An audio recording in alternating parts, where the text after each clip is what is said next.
श्लोक भगवद गीता का एवं राजा सगर विष से जन्मे और उनके 60,000 पुत्र उत्पन्न हुए। राधे राधे। जैसा मैं मैनी तो पांडे यूट्यूब चैनल पर सबका स्वागत करती हूँ। इसका वर्णन भगवद गीता में मिलता है और राजा सगर की कथा हमें हरिवंश पुराण से मिलती है। और इस कथा में बताया गया है कि जीवन में मनुष्य के जो भी होता है, जब भी होता है, जिस प्रकार से होता है, वह ईश्वर की इच्छा के अनुरूप ही होता है। क्योंकि अगर ईश्वर न चाहे तो किसी के साथ कोई घटना ही ना हो, लेकिन फिर भी घटना हमारे जीवन में घटती है और मनुष्य परेशान होने लगता है।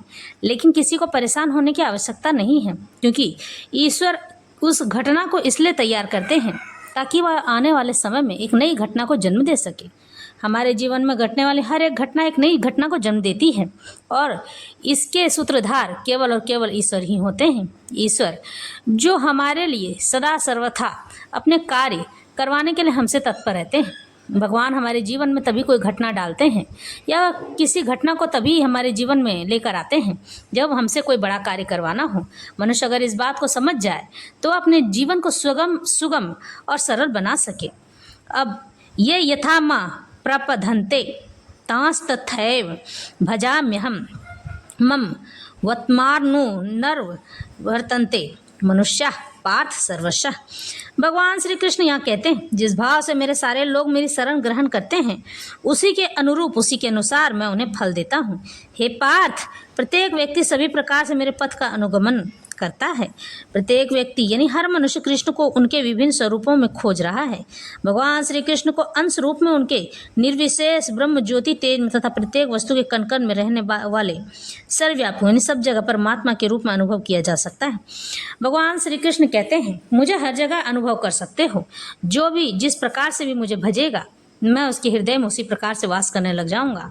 और मैं हर जगह हूँ, कण कण में वास करता हूँ, कर्णोदक्षाई विष्णु बनकर। लेकिन कृष्ण का पूर्ण साक्षात्कार यानी कि उनका पूर्ण दर्शन तो उनके शुद्ध भक्त ही कर पाते हैं। जो मनुष्य अपने भगवान को अपने आप को पूर्ण रूप से अर्पित कर देते हैं वही भक्त ही भगवान के दर्शन कर पाते हैं, क्योंकि वह निस्वार्थ वाले भक्त होते हैं। उन्हें कोई चीज़ नहीं चाहिए होती है ईश्वर से, ईश्वर के अलावा। उसके अनुरूप कृष्ण प्रत्येक व्यक्ति की अनुभूति के विषय हैं और इस तरह कोई भी और सभी अपनी अपनी इच्छा के अनुसार तुष्ट या संतुष्ट होते हैं। दिव्य जगत में भी कृष्ण अपने शुद्ध भक्तों के साथ दिव्य भाव से विनिमय करते हैं। जिस तरह की भक्त उन्हें चाहता है, कोई एक भक्त कृष्ण को परम स्वामी के रूप में चाह सकता है, दूसरा अपने सखा के रूप में, तीसरा अपने पुत्र के रूप में और चौथा अपने प्रेमी के रूप में।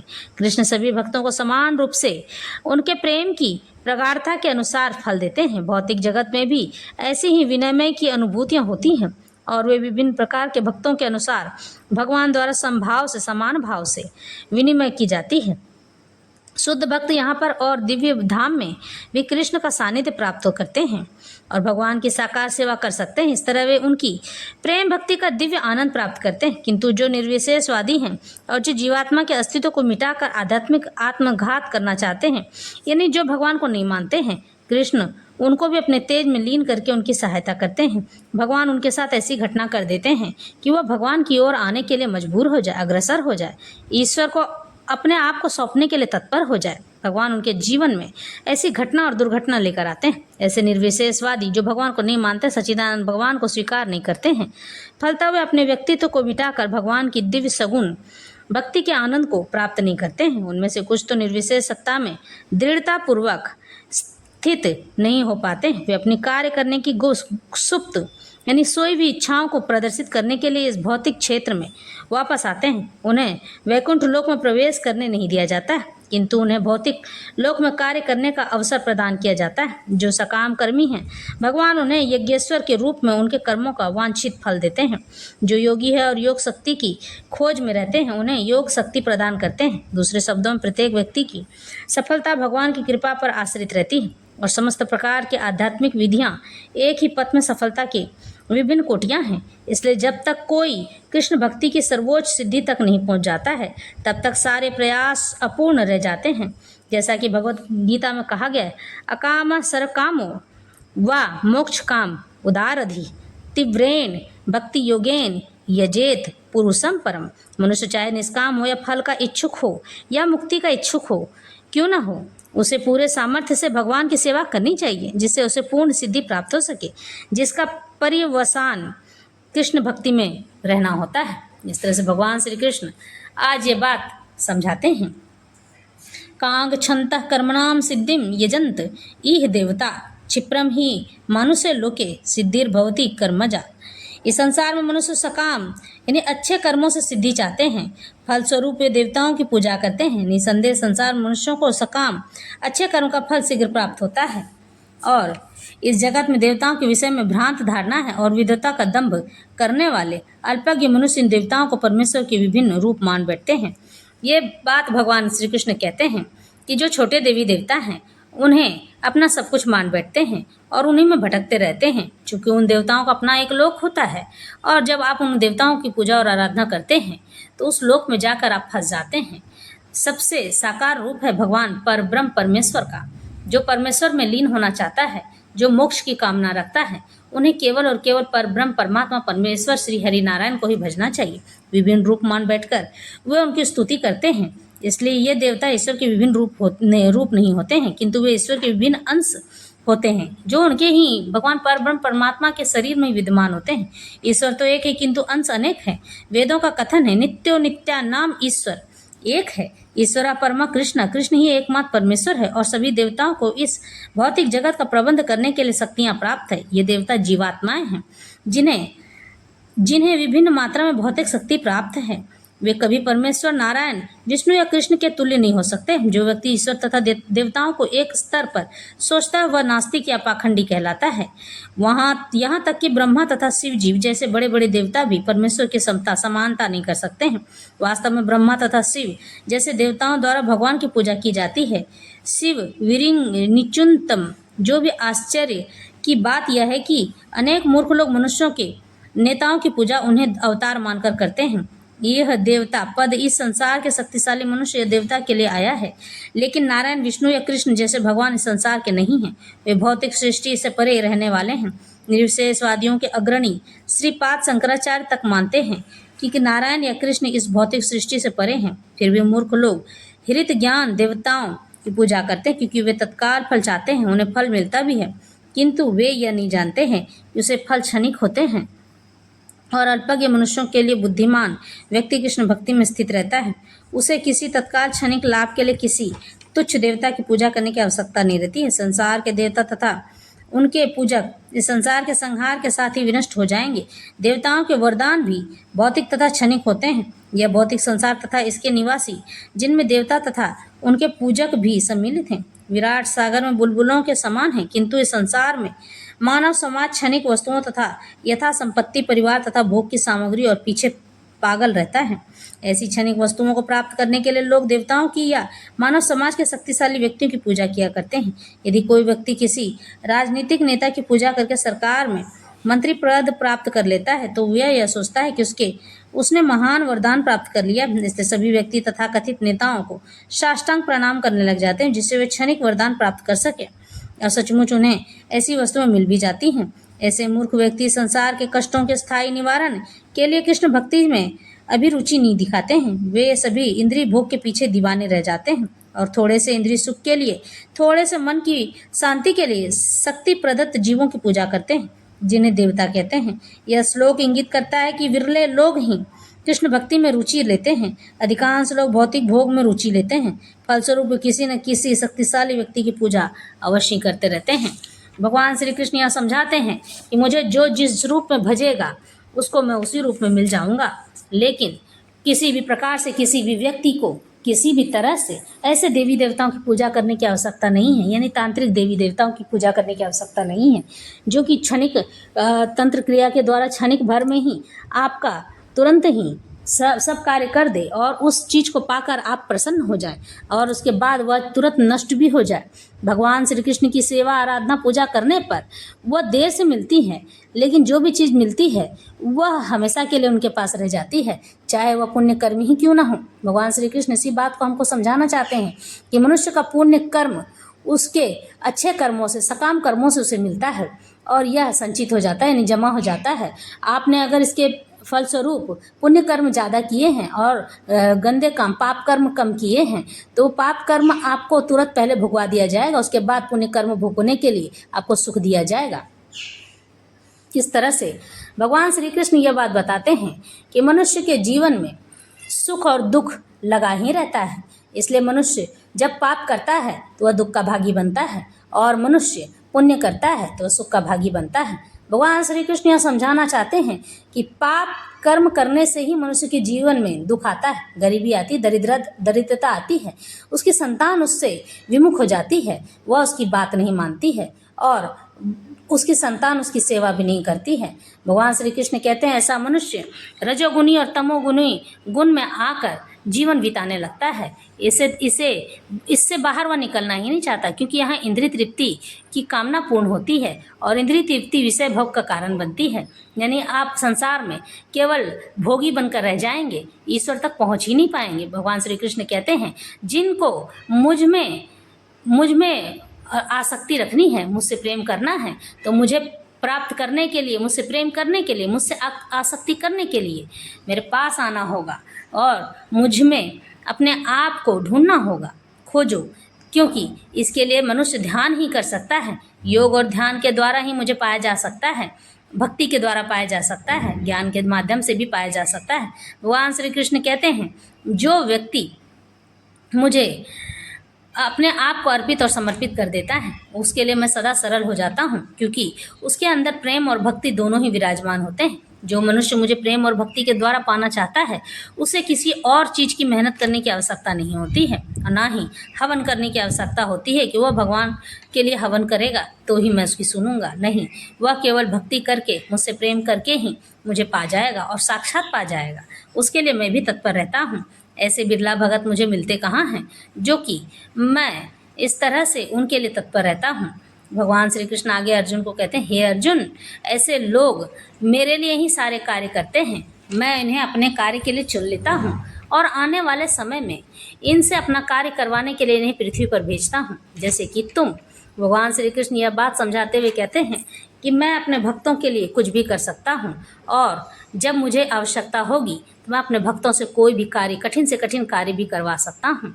इसके लिए मुझे किसी की आवश्यकता नहीं है कि मुझे उससे पूछना पड़ेगा। भगवान कहते हैं कि ऐसे भक्त अपने सारे कुल खानदान का, अपने आने वाली पीढ़ी का, पीछे गए हुए गुजरे हुए पूर्वजों का नाम रोशन कर देती है। ऐसे भक्त ही मेरे अनुयायी होते हैं और मेरा सब जगह प्रचार और प्रसार करते हैं, मेरे लिए कार्य करते हैं, मेरी भक्ति करते हैं और मेरी उपासना करके लोगों को मुझ में लीन होने का मार्ग बताते हैं ताकि वह मुझे प्राप्त कर सके। वह निस्वार्थ भाव से मेरी हर जगह चर्चा करते हैं और लोगों को प्रसन्नतापूर्वक बताते हैं कि मैं ईश्वर से प्रेम करता हूँ, ईश्वर मेरे लिए सब कुछ है, मैं ईश्वर की शरण में रहता हूँ।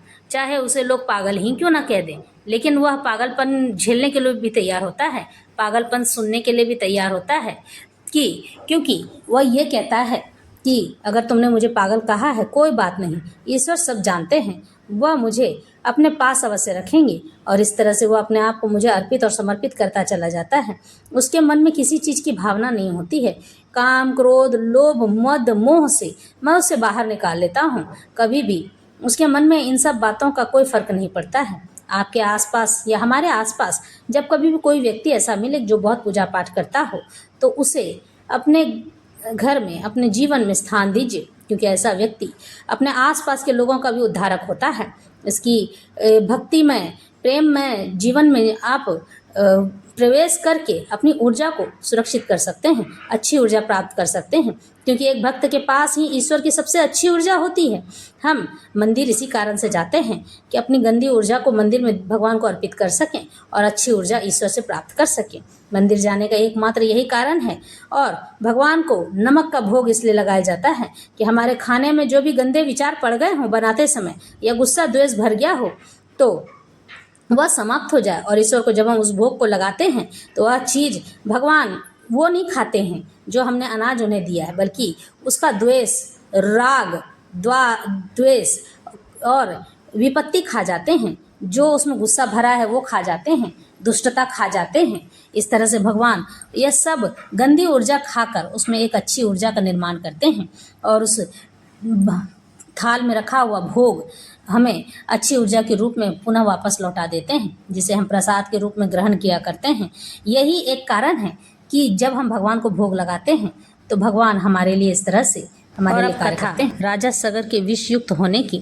राजा जन्मेजय ने वैशंपायन से पूछा कि हे तपोधन राजा सगर विष के साथ क्यों और कैसे उत्पन्न हुए थे तथा सकारी क्षत्रियों के कुलोचित क्षत्रिय धर्म को किस प्रकार नष्ट किया, यह सब विस्तार पूर्वक हमें बताइए। वैशंपायन जी ने कहा, हे राजन, राजा बाहु शिकार पर स्त्री गमन यानी पराई स्त्री पर नजर और जुए आदि व्यसनों में घिरा रहता था, गंदे कार्यों में रहता था। इसी अवसर का लाभ उठाकर राजा बाहु के ऊपर शक, यवन, पारद, कंबोज, पल्लव और खस इन पांचों ने हययों की राज्य सिद्धि के लिए आक्रमण कर दिया। राजा बाहु के राज्य का हरण हो गया तो वह दुखी होकर वन में चले गए। उनके पीछे पीछे उनकी बड़ी रानी केसिनी भी वन में पहुंच गई।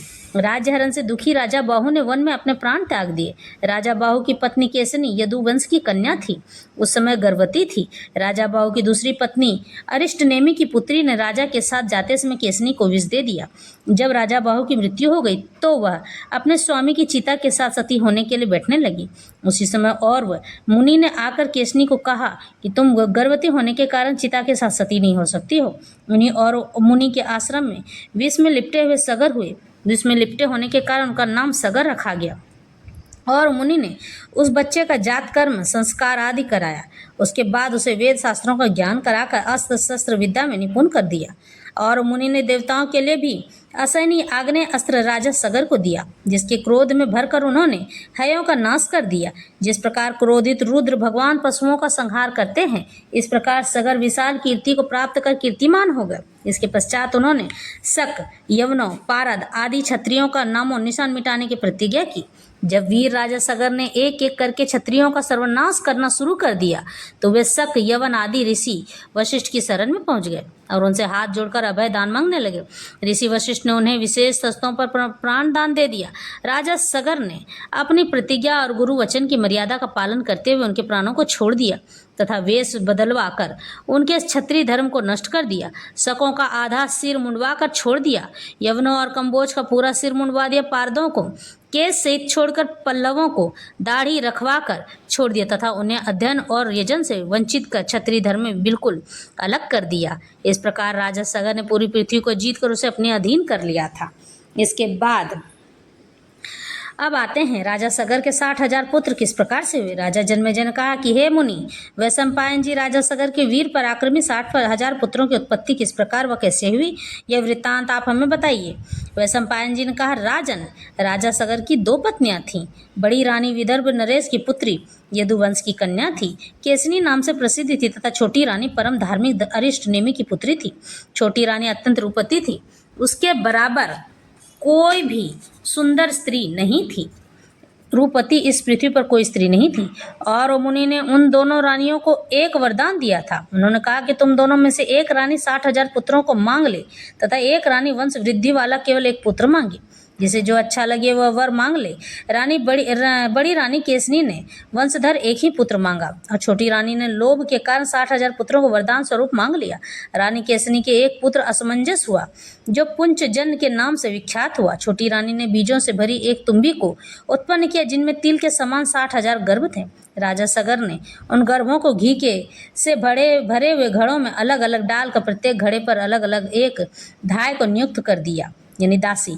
10 महीने बीतने पर राजा सगर की ख्याति बढ़ाने वाले बच्चे सुखपूर्वक समय के अनुसार उत्पन्न होने लगे। इस प्रकार राजा सगर के वे 60,000 पुत्र उत्पन्न हुए। रानी केसनी पुत्र असमंजस, जो पंचजन नाम से प्रसिद्ध हुआ, वह भगवान विष्णु के तेज से उत्पन्न हुआ था। असमंजस पंचजन का पुत्र वीर्यवान अंशुमान हुआ। अंशुमान के पुत्र दिलीप हुए, जो खटवांग नाम से प्रसिद्ध थे, जिन्होंने पृथ्वी पर मुहूर्त भर का जीवन प्राप्त कर सूक्ष्म बुद्धि और ब्रह्म भाव के द्वारा तीनों लोगों के जीवन के सार का ज्ञान प्राप्त कर लिया था।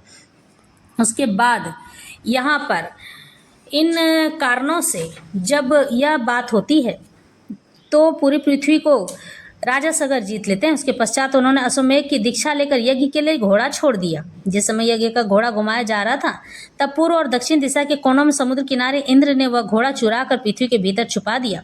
उसी जगह पर कपिल मुनि तपस्या कर रहे थे। जब राजा सगर को ज्ञात हुआ तो उन्होंने इस पृथ्वी को अपने पुत्रों द्वारा खुदवाया। पृथ्वी को खोदने पर उन्होंने वहां कपिल मुनि को समाधि में लीन देखा। कपिल मुनि वहां तपस्या कर रहे थे। वह कपिल मुनि आदि पुरुष श्री हरि विष्णु थे, जो कि देवहूति के पुत्र थे और अपनी माता को ज्ञान देने वाले भगवान थे, जो योग निद्रा में थे। योग निद्रा के भंग होने पर उनके नेत्रों के निकले तेज से क्रोध रूपी राजा सगर के पुत्र भस्म हो गए। उन 60,000 पुत्रों में से केवल 4 पुत्र ही शेष बचे थे, जिनके नाम बरह, केतु, सुकेतु, राजा धर्मरथ और वंश बढ़ाने वाले राजा असमंजस पंचजन थे। इन शेष पुत्रों को भगवान विष्णु ने वरदान दिया कि इक्ष्वाकु वंश अक्षय होकर अमित कीर्ति को प्राप्त होगा। यह समुद्र राजा सगर का पुत्र सागर कहलाएगा तथा मेरे नेत्रों की ज्वाला रूपी तेज से भस्म ये पुत्र अक्षय लोक में निवास करेंगे। अश्वमेघ घोड़े को प्राप्त कर राजा सगर ने अपना अश्वमेघ यज्ञ पूर्ण किया। कहा जाता है कि राजा सगर ने 100 अश्वमेघ यज्ञ किए थे। इस प्रकार से और आगे कथा दिलीप के पुत्र भगीरथ की। दिलीप की मृत्यु हो गई। राजा दिलीप की जब मृत्यु हो गई तो दोनों रानियों को संतान की चिंता सताने लगी। तब उन्होंने अपने गुरुदेव से बात की। तब उनके पुरोहित यानी उनके गुरुदेव ने उनसे कहा कि जाकर भगवान शिव की तपस्या करें और उन्हें यह वरदान स्वरूप प्राप्त है कि दोनों समलैंगिक होकर संतान को जन्म दे सकती हैं और इस वरदान को पूर्ण रूप से प्राप्त करने के लिए भगवान शिव की आराधना करनी होगी। तब दोनों ने मिलकर भगवान शिव की आराधना की और जब भगवान शिव की आराधना किए तो भगवान शिव ने उन्हें वरदान दिया कि दोनों समलैंगिक हो जाओ, समलैंगिक होकर पुत्र को जन्म दो। और इस तरह से दोनों ने समलैंगिक संबंध बनाए और इस तरह से भगीरथ का जन्म हुआ। लेकिन कहते हैं ना कि माता के रज से मसल्स बनते हैं, यानी मांस बनता है शरीर का। तो भगीरथ की केवल ही मसल्स ही थे, मांस ही था शरीर का। और दोनों रानियां परेशान होने लगी। तब उन्होंने फिर से भगवान शिव की आराधना की ताकि उनके शरीर में हड्डियां उत्पन्न हो जाए। भगवान शिव से कहा कि हमने जो संबंध बनाए थे उससे केवल उनके मांस ही बने हैं। तब भगवान शिव अपना अंश ऊर्जा भगीरथ के अंदर प्रवेश कराए और जिससे भगीरथ की हड्डी तैयार हुई। इस तरह से पिता के वीर्य से हड्डी तैयार होती है और दोनों ने मिलकर उस संतान को जन्म देकर उसका भरण पोषण और पालन पोषण करने लगी। और इस तरह से सूर्य के तरह दिनों दिन रातों रात भगीरथ बढ़ने लगे, उनका लालन पालन होने लगा। भगीरथ अपने परिवार में रहकर अपनी उन शिक्षा को ग्रहण करने लगे जिन ज्ञान की उन्हें आवश्यकता थी और भगवान शिव की वो दिन रात आराधना भी किया करते थे। भगवान शिव की आराधना करने के कारण से वो शिव भक्त भी हुए। दिलीप पुत्र भगीरथ हुए, जिन्होंने गंगा को स्वर्ग से पृथ्वी लोक पर लाकर अपने पूर्वजों को उद्धार किया था और गंगा को समुद्र तक लाकर अपनी पुत्री के समान उसका सम्मान किया। इसी प्रकार भगीरथ द्वारा अपनी पुत्री मानकर गंगा का नाम भगीरथी भी कहलाया था। भगीरथ के पुत्र श्रुत और श्रुत के परम धार्मिक नाभाग हुए। नाभाग का पुत्र अम्बरीश हुआ, जो राजा सिंधु द्वीप के पिता थे। सिंधु द्वीप के अयुताजित नामक पुत्र हुआ। अयुताजित के ऋतुपर्ण नामक पुत्र हुआ, जो राजा नल के मित्र थे तथा धूत विद्या के रहस्यों के बहुत बड़े ज्ञानी थे। ऋतुपर्ण के राजा अतिपर्णी के राजा सुदास नामक पुत्र हुए। वह राजा सुदास इंद्र के मित्र थे। सुदास के रौदास नामक पुत्र हुआ, जो कलमाशपाद और मित्र सह नाम से विख्यात हुआ। कलमाशपाद का पुत्र सर्वकर्मा और सर्वकर्मा का पुत्र अनरण्य नाम से प्रसिद्ध हुआ। अनरण्य का पुत्र निग्न और निग्न के अनमित्र और रघु नामक 2 पुत्र हुए। अनमित्र के दुलीदुह नाम का धर्मात्मा और विद्वान पुत्र हुआ, जो श्री राम के प्रपितामह थे। राजा दुलीदुह के पुत्र महाबाहु रघु हुए। वे महाबली अयोध्या के राजा थे। रघु से अज और अज से दशरथ उत्पन्न हुए। दशरथ के पुत्र राम के पुत्र कुश के अतिथि के निषद और निषद के पुत्र नल हुए। इस प्रकार नल के पुत्र नभ के पुत्र पुंडरीक के पुत्र क्षेमधनवा के पुत्र राजा सुधनवा के राजा अनल नामक विख्यात पुत्र हुए। राजा अनल के पुत्र उक्त के वज्रनाभ के शंख नामक पुत्र हुए, जो व्यूषिताश नाम से प्रसिद्ध थे। ये भगवान श्री रामचंद्र जी के वंशज हैं। आने वाली पीढ़ी शंख का पुत्र पुष्प का पुत्र विद्वान अर्थ सिद्धि का पुत्र सुदर्शन, सुदर्शन का पुत्र अग्निवर्ण, अग्निवर्ण का पुत्र शीघ्र और शीघ्र का मरु नामक पुत्र हुआ। मरु योग का आश्रय लेकर कपाल धूप में रहने लगा। मरु के पुत्र राजा बृहद्वल हुए। राजा पुराणों में दो नलों का वर्णन है। एक वीरसेन के पुत्र नल थे तथा दूसरे इक्ष्वाकु वंश में उत्पन्न निषद पुत्र नल थे। ये सब राजा सूर्यवंशी राजा कहलाते थे। राजन मैंने इक्ष्वाकु वंश के प्रधान प्रधान पुरुषों एवं राजाओं का वर्णन किया है। सूर्यवंशी ये सब राजा महान तपस्वी थे। जो पुरुष अदिति पुत्र भगवान सूर्यदेव की और प्रजाओं के पोषक देवता श्राद्ध देवता की इस सृष्टि परंपरा का पूर्ण रूप से मनन करता है, वह पुत्रवान होकर निष्पाप प्रजोगुण सही दीर्घायु होकर भगवान सूर्यदेव के आशीर्वाद को प्राप्त करता है। इस तरह से भगीरथ के वंश का और भगवान श्री रामचंद्र जी के वंश का वर्णन हुआ। जब राजा दिलीप के पुत्र भगीरथ बड़े हुए तो उन्हें अपने जन्म की कथा बताई गई और उसके बाद फिर उन्हें यह भी बताया गया कि उनके जो 60,000 पूर्वज हैं उनकी मोक्ष की कामना, उनकी मुक्ति की कामना के लिए उन्हें तपस्या करना है। भगीरथ जब यह बात जाने तो वह तपस्या के लिए उद्धत हो गए। यह बात उनकी माता और उनके गुरु ने उन्हें बताया था। इस प्रकार से भगीरथ तपस्या करने के लिए चले गए। उन्होंने ब्रह्मा जी की घोर तपस्या की। भगवान ब्रह्मा की इतनी तपस्या करने के बाद जब ब्रह्मा जी प्रसन्न हुए तो उन्होंने कहा कि कहो भगीरथ, तुम क्या चाहते हो। भगीरथ ने कहा कि हे प्रभु, मुझे माता गंगा को पृथ्वी पर उतारना है। तो जब यह बात भगवान ब्रह्मा जी ने कहा तथास्तु, किंतु गंगा जी ने कहा कि मैं पृथ्वी पर कैसे आ सकती हूँ, क्योंकि मेरे विवेक को संभालना सबके बस की बात नहीं है। इसलिए हे भगीरथ, तुम भगवान शिव की आराधना करो। और भगीरथ भगवान शिव की आराधना और तपस्या में लग गए।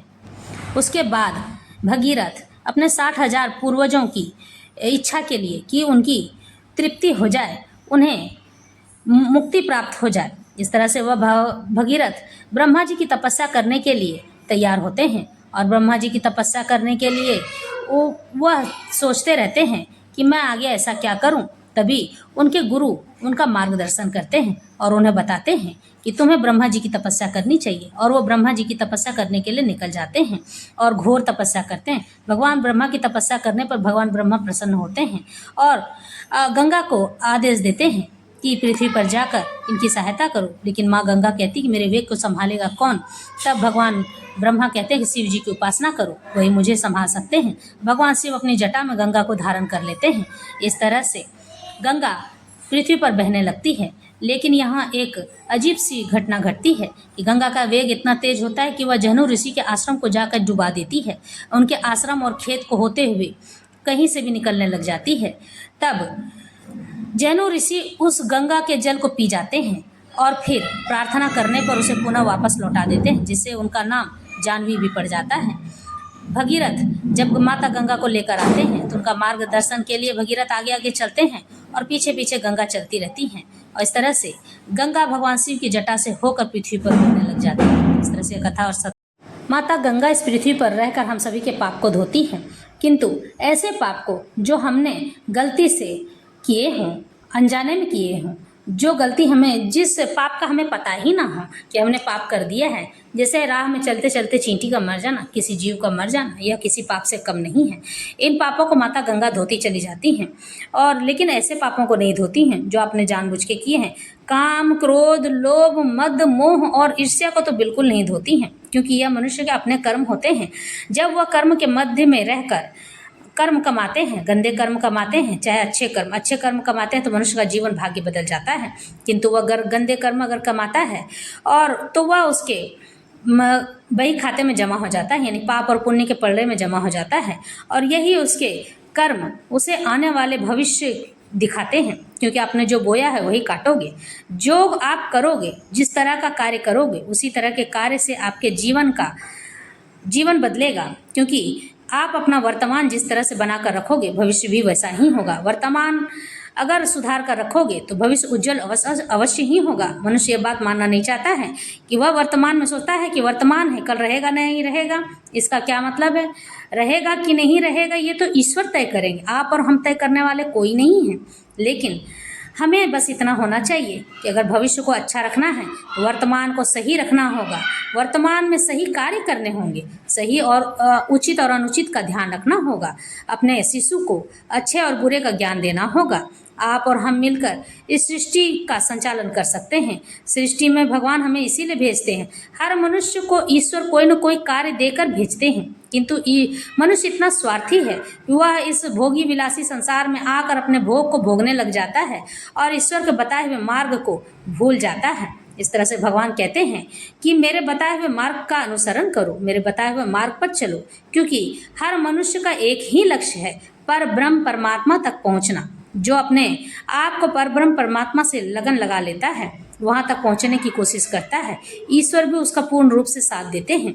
आपको और हमें इस बात को ध्यान में रखना होगा। तो यह कथा और व्यथा संपूर्ण रूप से आज यही समाप्त होती है। हम फिर मिलेंगे नई कथा और नई श्लोक के साथ में। राधे।